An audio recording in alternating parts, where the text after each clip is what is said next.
The Endangered Species Act, or the ESA, is the world's strongest law for protecting wildlife, and it does a great job.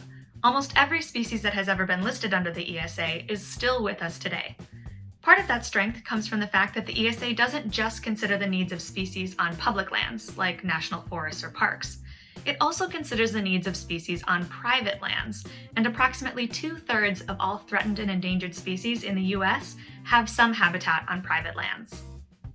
Specifically, Section 10 of the ESA deals with how we can protect species on private lands while also allowing landowners to use their property.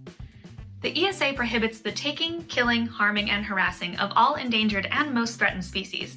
Usually, someone can be in legal trouble even if they inadvertently harm such a protected species.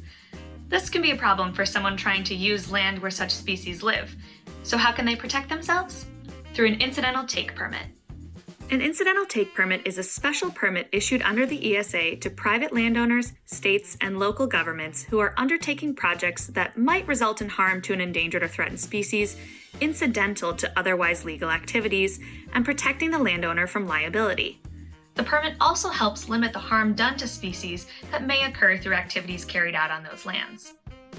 Critically, in order to get an incidental take permit under the ESA, private landowners must develop something called a Habitat Conservation Plan, or HCP.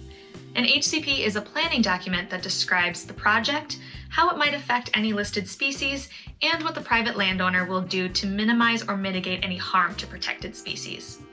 HCPs can cover everything from half an acre of a backyard to huge stretches of land that cover multiple states.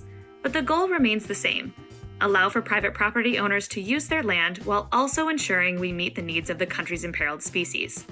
Once an HCP is approved, permit holders may be required to submit monitoring reports to make sure that they're not going over the allotted amount of harm in their incidental take permit and ensure that projects on the property are complying with the terms of the HCP.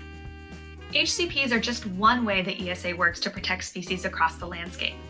To learn more about other sections of the ESA and how they work to protect and recover threatened and endangered species, you can follow along with the rest of our ESA 101 series.